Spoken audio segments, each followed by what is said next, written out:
Welcome, ghouls and boos, to spooky season, my favorite time of year. I'm Haley, artist and photographer, and in this video, I'm taking you behind the scenes of how I created this spine-tingling image. Oh, hello.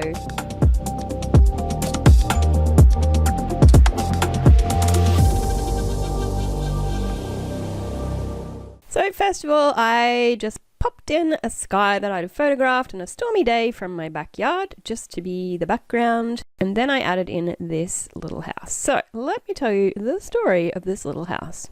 So I can't even remember how I found this. Maybe it was a post on Facebook or something, but there was this lady who was making these cardboard models, and she happened to be living near where I worked. So I contacted her just to ask her if I could photograph this kind of haunted looking house that she'd made and whether I'd be able to use it in one of my images. And she said yes, she agreed to that, provided I gave her credit. Now, unfortunately, I've never been able to find her again. I don't know if she's still around, and I don't have her details anymore, so I can't give her credit. If by any chance she sees this, please reach out so I can pop your details on the video. So basically, I went to her house one afternoon and she had this little model set up.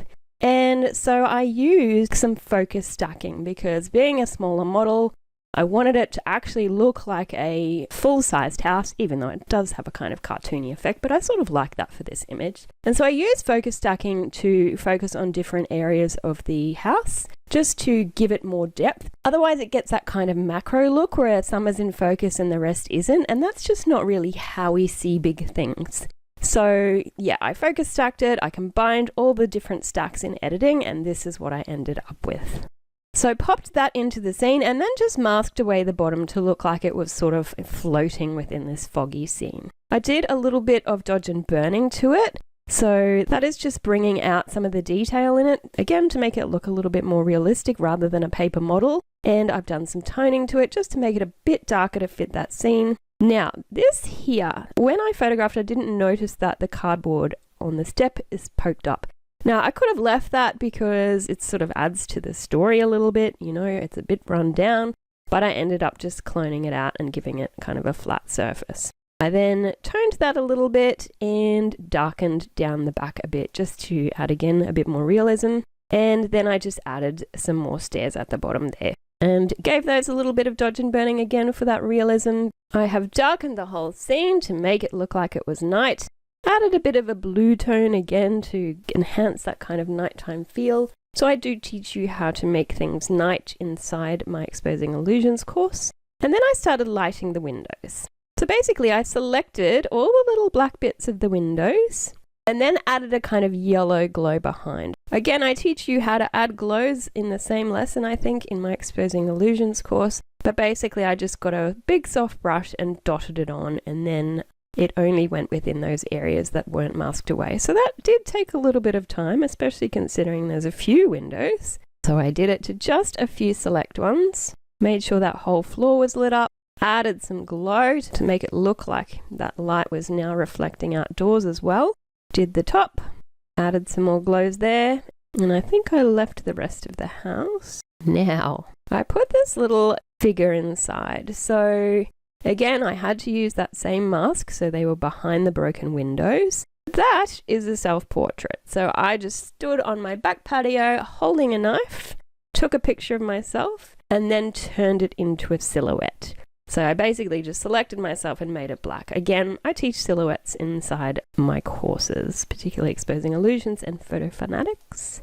Then I added a bit of glow around that subject as if there was some light coming from behind them, which in reality probably would have actually revealed a bit more details of that subject, but it's so small I don't think it would have really mattered, and we actually may have lost the figure a little bit had I done that. But being backlit, that is still somewhat realistic. Now I started to create the ghost at the bottom, and so this will probably pop in a little bit differently from how it was created, but just so you can see the pieces. Again, I've created a glow, this time a white one with a big soft brush. This was a glow that is going to go under the next part. So I think I just selected it, filled it with white and blurred it just to get that kind of glowy effect. And now let's take a look at how the ghost was created. So I actually was in my patio. I set up a black sheet in the background, and then I got a white sheet and basically threw it around and captured it using a fairly high shutter speed. So I did that in different sections and made each portion kind of closer to camera and a little bit larger. That was shot like this, and I've just used that tiny little bit here. And then we've got this front part, which looked like this. And so this little shadow here, that doesn't make sense now, will in a second. So that's how I created the kind of ghostly trail, with the sort of idea that perhaps this knife-wielding person had maybe killed this person. A little bit grim, but hey, Halloween. Then I gave this a bluey tone, because ghosts, you know, in movies and things tend to have that kind of ectoplasm, is that what we want to call it, like glow. And so then we started putting in the girl, the ghost. So now we've got the glow for her hair. So the glow is basically going under the subject. So what I did is I took a picture of myself with my hair flying. Or actually, do you know what? I think this was a wig.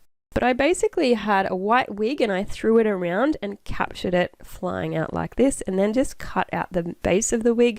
So we just had the little bits of kind of hair tendrils. Random thing popping in here. I just added a bit more of a glow kind of over top of the house just to give it a little bit more magic mystery. Now, here we go. Basically, I'd shot the wig and then I shot myself wearing that same wig.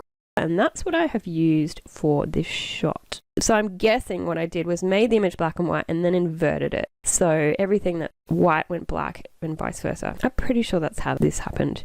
And then I took that same image and I blurred it using a zoom blur from side to side. So it sort of made this kind of like extended out glowy effect to give her an indication of movement. And then again, I made it a little bit blue to just give it that kind of more ghostly feel.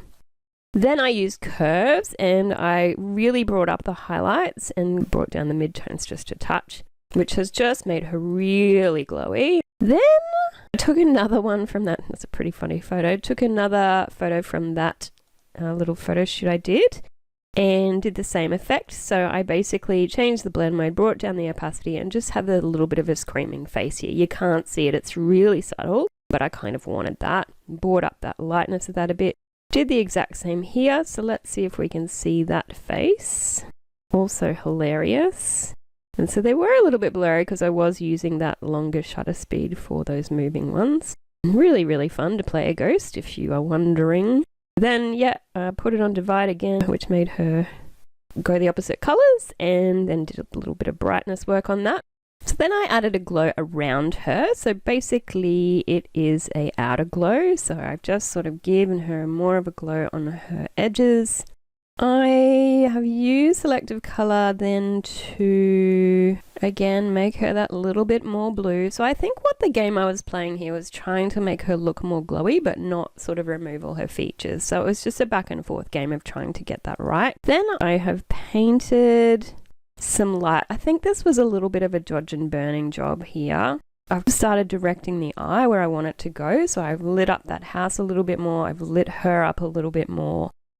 Then I've just brought down the brightness a tiny bit. I think I was probably worrying that she was a little bit overexposed. I've made her even more blue just to sell that effect a little bit more. And then finally, I gave her kind of a yellowy tone. So she's bluey yellow now. I probably, had I been editing this image now, not used that or pulled it out a little bit. But this is, I just wanted to show you, I feel like this image is a little bit kind of different from what I normally do because I wasn't really just cutting out photographs and adding them into a composite. I was actually working with them to create something entirely different. So, you know, that little model house has now come to life by adding a character and some light inside and, you know, taking photos of myself and this sheet to create this ghost. I just think it's a little bit different from probably what you're used to seeing from me. And I did create this when I was a little bit more advanced, as you can probably tell. But just, you know, a fun one for Halloween that I like to share every year. So once you've got these little Halloween photos, you can just keep sharing them. So it's good to create a little library of them if you love Halloween just as much as me. And that is how you create an image perfect for spooking.